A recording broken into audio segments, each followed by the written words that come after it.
Alors quand tu es petit au basket, tu dois apprendre ça. Il y a de la rigolade, mais c'est du sérieux avant tout. Hein. C'est vraiment très important d'apprendre en rigolant. Les gars, c'est cette vidéo-là. C'est cette vidéo-là qu'il vous faut. Tac, tac, tac. Dans ce tuto, les erreurs, les solutions, comment faire et pourquoi, on partage la même passion, alors on te partage tous nos savoirs pour que tu évolues plus rapidement.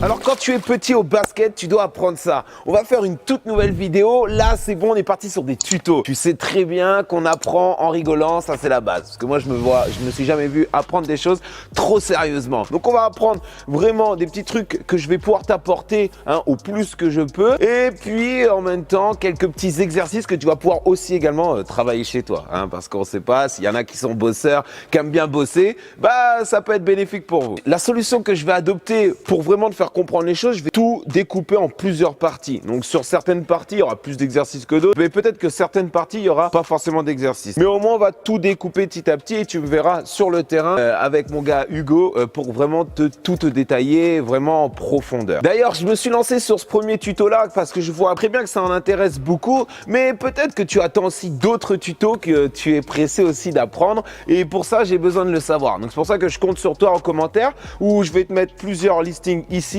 et tu vas pouvoir me les mettre en commentaire sur laquelle on part et quelle est ta préférée quoi. Comme ça, bah pas besoin de chercher un midi à 14h quoi. Expression de je sais pas où, mais voilà. En tout cas, t'as capté quoi. En tout cas, ça me fait vraiment plaisir de ouf. Pourquoi? Parce que moi, comme vous le savez, pour ceux qui ont suivi tout simplement mon vlog, mon IRL, je crois que ça se dit comme ça, et pas un IRM.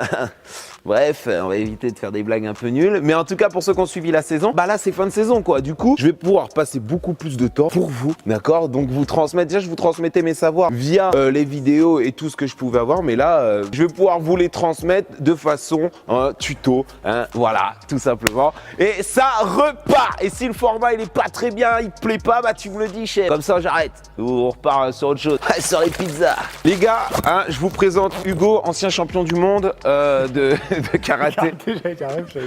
C'est une bonne blague. Non, bon, allez, c'est parti.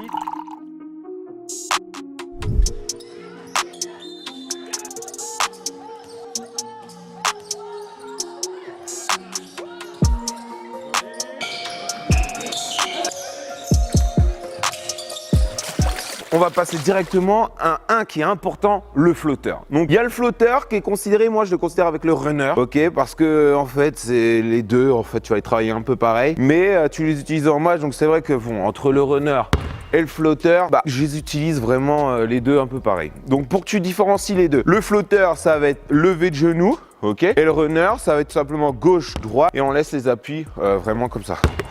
On saute avec les deux pieds si tu préfères. Et le runner et le flotteur, on va être plus comme une finition de double pas. Sur la finition, je le mets dans les catégories pour les petits parce que souvent, si tu arrives là, tu vas chercher un double pas ou tu vas chercher proche de l'arceau, tu as plus de chances, comme tu as vu au début, de te faire bâcher, prendre des cakes et tout ce que tu veux. Donc, ce qui est important dans le flotteur ou le runner, c'est que déjà, tu dégaines vite. Donc, c'est quand tu arrives ici, par exemple, on part sur le flotteur, tu arrives ici, ton ballon, il part du bas, d'accord, environ donc vers la ceinture. Et là, sur le flotteur, boum, tu viens et on lance le ballon. On a tendance vraiment à venir fouetter le ballon et à faire une rotation. Et il faut surtout pas. Il faut vraiment que tu balances le ballon le plus haut possible et tes doigts, ils doivent rester vraiment vers le ciel, quoi. Okay, donc je vais te montrer plusieurs fois pour voir ce que ça donne. Tac, tac, tac. Ici, voilà. Le bien est chercher haut, ne pas hésiter. Quand tu fais ça, tu engages un petit peu ton épaule droite vers l'avant. Et si c'est le gauche, ta finition. Donc là, c'est bien gauche-droite, d'accord? Donc droite-gauche, pardon, levé de genou gauche. Finition, on lève comme ça et on n'est pas les épaules parallèles, mais un petit peu plus orienté. Donc ça, c'est très important. Donc là, c'est ça, on a fait le flotteur, on va chercher loin. Le flotteur, c'est soit je viens de loin et je vois que j'arrive dans un trafic assez compliqué, qu'il y a des grands. Donc là, je suis assez loin, je me fais pas chier, je m'appuie comme un double pas et je fais sur du flotteur, bien haut, avec la planche ou sans. Ou alors, je suis ici déjà, donc souvent c'est plus ce côté-là, on va prendre, je suis là, ici, je vais pour attaquer.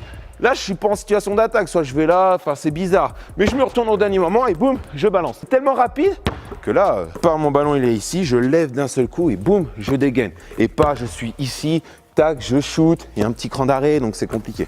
On est là, boum, Comment le bosser? Bah c'est simple, vous êtes avec ton pote, vous alternez, il me passe le ballon, je suis sur le côté, je fais du flotteur, boum, basique. Ma main qui est sur le côté, allez, elle redescend. Une fois que j'ai fait ici, bah, je vais du côté gauche, ça c'est simple. Le mieux c'est sans la planche, voilà. Et ensuite, une fois que j'ai fait mon gauche-droite des deux côtés, nous ce qu'on fait, c'est qu'on fait directement le runner. Donc là pareil,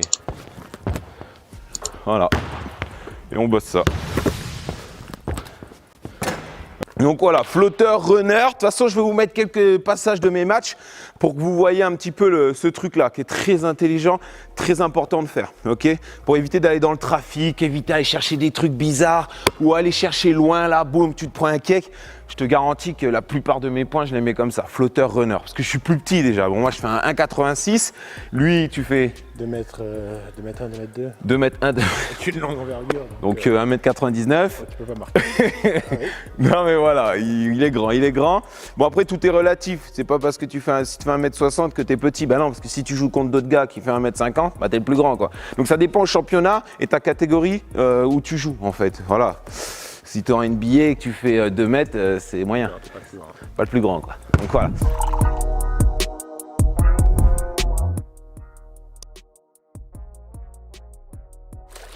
Là on voit le shoot.